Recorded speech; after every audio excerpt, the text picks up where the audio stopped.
Bonjour tout le monde, bienvenue au Tombe. Aujourd'hui, on parle motivation. Donc, gros sujet aujourd'hui. Plusieurs personnes m'ont posé des questions là-dessus.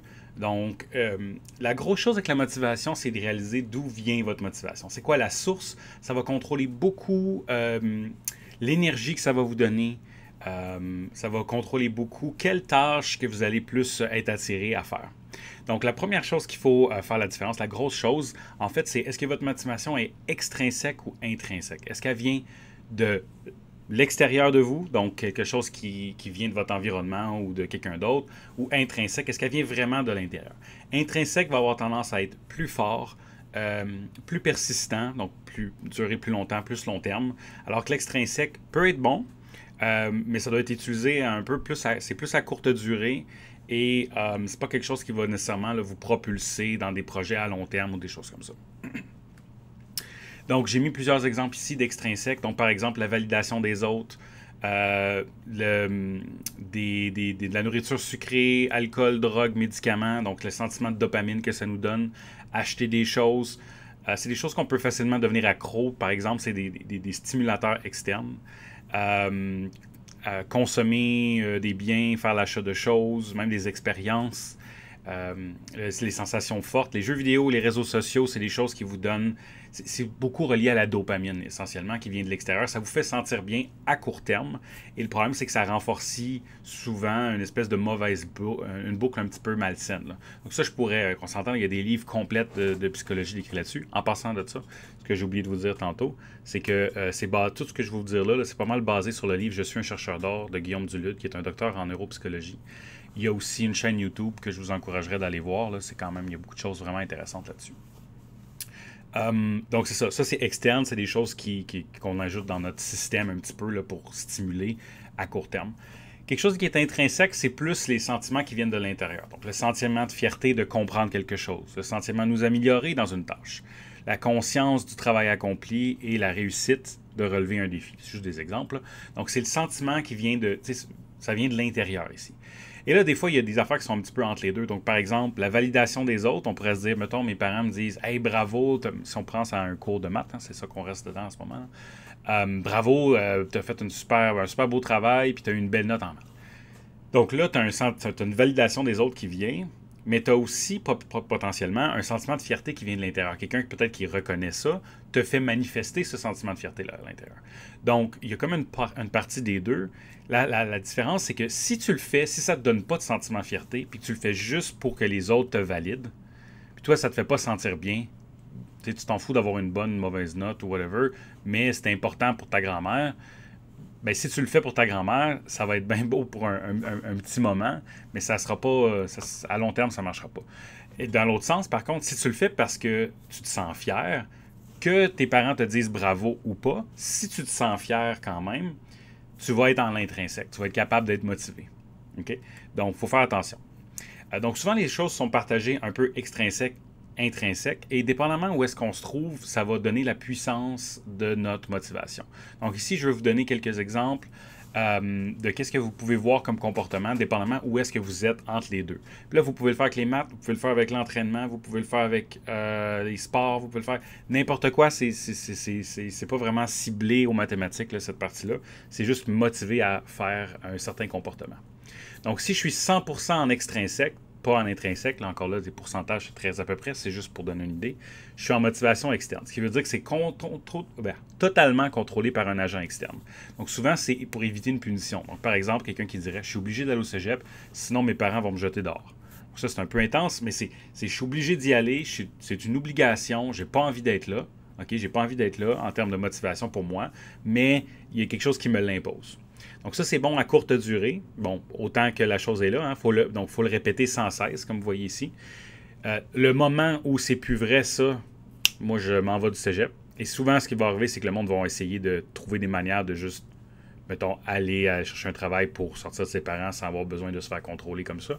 Donc, c'est un peu extrême, là, la motivation externe.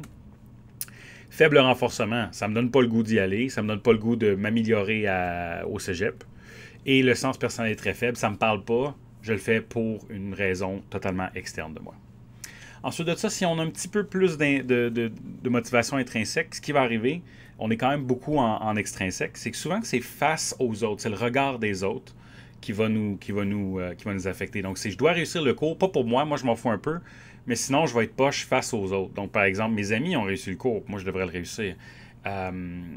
C'est pas, tu sais, c'est quoi votre vision de la chose, là, ça dépend c'est quoi, là, je ne veux pas rien imposer là, sur votre pensée, mais essentiellement, si vous le faites pour le regard des autres, que ça soit, ah ben mes parents ont dit, ben là, voyons donc, tu devrais, tu sais, ça peut être, à n'importe quel niveau, là, ça pourrait être, voyons, il te faut au moins un bac, là, c'est comme, pourquoi? Mais si tu le fais parce que tu trouves que c'est ça que la vision qu'on t'a imposée, c'est la préoccupation de l'image, le rejet social.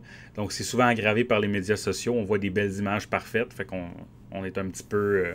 on a l'impression qu'on devrait faire ces choses-là. Le regard des autres, comme j'ai dit. On évite la culpabilité ou la honte. Donc, quelqu'un qui dit, ben toi, on parle d'entraînement, comme qu'est-ce que tu fais comme entraînement? Moi, je fais pas d'entraînement. Si ça te donne la honte, ben, ce qu'il risque de faire, c'est que tu vas te mettre à en faire, mais pas vraiment pour toi. Ça ne veut pas dire que tu ne devrais pas en faire. L'objectif peut être le même, mais c'est votre perception de ce que vous êtes en train de faire. OK? Donc, votre perception, si c'est ben, je le fais parce que les autres le font, puis il me semble que je me sentirais mal de ne pas le faire, vous êtes en motivation introjectée. Le sens personnel est faible. Vous ne le faites pas vraiment pour vous. Fait que le but, mettons que c'est l'objectif que vous avez, vous voulez le faire, mais que c'est ça votre motivation, ça va être de s'en aller et d'augmenter la force intrinsèque de la motivation. La motivation identifiée, l'idée c'est que vous considérez que l'action est bonne pour vous. Donc par exemple, l'entraînement, c'est un bon exemple pour ça, là. Donc je sais que c'est bon m'entraîner, je sais que c'est bon manger sainement. J'ai pas envie de le faire. J'aime pas ça le faire, mais j'ai envie, je sais que c'est une bonne chose, donc je devrais le faire. Pour l'école, j'entends souvent, je devrais étudier plus, parce que c'est important de bien faire à l'école. C'est important de bien faire en maths. Donc, vous avez une idée de, ben, c'est positif d'être bon là-dedans. Je devrais l'être, je devrais travailler plus, mais ça ne me parle pas vraiment. Donc, on s'engage dans l'action. C'est nous qui est comme, oui, je veux, parce que souvent, c'est j'ai envie d'avoir envie de le faire. Right? Donc, souvent, on a un sentiment d'obligation qui peut se manifester sous forme d'anxiété. Ça amène une certaine dose d'énergie, mais souvent, il y a de l'évitement relié à ça. Je devrais le faire, mais je vais faire peut-être autre chose. Puis là, tu te rends compte que comme... Tu sais, moi, j'appelais ça de la procrastination productive. Donc, par exemple, les journées que j'avais des choses que je ne voulais pas faire, qui étaient en mode motivation identifiée, ma maison était clean, hein, je faisais le ménage, donc je faisais toutes les autres choses que je pouvais faire pour pas me sentir trop mal, mais qui n'était pas la chose que vraiment je devrais faire. Donc ça, c'est une motivation identifiée. Donc le sens personnel est le moyen. Tu peux être persévérant là-dedans, ça fonctionne, mais ça prend beaucoup d'énergie, ça peut être difficile. La motivation intégrée, donc on est encore plus en intrinsèque ici. Donc là, c'est souvent quand c'est relié à tes valeurs. Tes buts sont intégrés dans tes valeurs. Tu aimes ce que tu fais, tes objectifs sont inspirants. Donc par exemple, j'étudie fréquemment car je suis un bon étudiant et je veux aller en biotechnologie ou en whatever. Donc j'ai une cible que je veux aller, puis cette cible-là me parle. Ça me parle, ça me donne, j'ai envie d'aller là. Et comme vous voyez, j'ai dit, je suis un bon étudiant. Donc ça, c'est ton identité. Donc c'est relié à ton identité. Je fais le comportement parce que c'est relié à ton identité. Je m'entraîne parce que je suis une personne en santé, une personne en forme. Je mange sainement parce que je suis comme ça. Souvent, ça peut venir des parents, mais quand on parle plus jeune, mais il y a une certaine malléabilité là-dedans. Les buts sont vus comme bons et défend les valeurs de son identité à travers ses objectifs. Donc, c'est ce que je disais. Donc, c'est bon d'être bon à l'école, mais en plus, c'est relié avec mes valeurs. C'est important de l'être et mes objectifs ont rapport avec mon identité. Moi, ça me parle de... Je veux aider les autres, fait que je veux aller en psychologie. Il y a de l'énergie, il y a du plaisir. Donc, ça te parle. Donc, la persévérance devient facile dans ce cas-là parce que le chemin t'intéresse et la destination t'inspire. Motivation intrinsèque, c'est pousser encore plus. Ben là, c'est juste même sur le chemin, c'est là ton fun. Donc, par exemple, quelqu'un qui dit, ben moi, je veux m'entraîner, mais là, c'est même pas ça, c'est moi, j'ai besoin de m'entraîner. Ça me parle de m'entraîner, c'est moi m'entraîner. J'aime ça aller courir. Je m'entraîne pas pour le marathon, je le fais parce que j'aime ça. OK? Les buts, les buts sont des renforcements externes. Ne sont pas des renforcements externes, mais sont de l'inspiration. Donc ça, c'est par exemple, mettons, la personne qui va aller courir, elle ne le fait pas pour s'entraîner pour son marathon, mais le fait qu'elle a un marathon rend ça encore plus le fun. C'est inspirant de dire, OK, c'est quoi le temps que je vais faire? Puis, la personne va se mettre des défis puis va se pousser sans avoir vraiment de raison de le faire autre que j'aime ça le faire. Donc, c'est inspirant, il y a de la passion, il y a de l'enthousiasme et il y a un sens personnel très élevé. Donc, la persévérance est intégrée là-dedans. Il n'y a presque pas de coût énergétique à le faire parce que le faire te donne de l'énergie. Donc, c'est ça que je vais vous parler aujourd'hui. Dans l'activité, je vais vous demander de réfléchir sur les différents types de motivation. Où est-ce que vous vous trouvez, notamment par rapport aux cours de mathématiques, pour être capable d'identifier est-ce que c'est peut-être ça qui vous prend beaucoup d'énergie. Donc, il y a du monde pour qui c'est facile de travailler une demi-heure, 1 heure par soir dans leur livre d'école parce qu'ils en retirent du plaisir, dépendamment, donc les 2 derniers sûrement, là. Les 3 premiers, par contre, il y a de l'effort à mettre à l'intérieur, donc ça prend beaucoup d'énergie commencer, et ça peut être difficile, puis ça peut être très dur, plus qu'on le fait sur le long terme.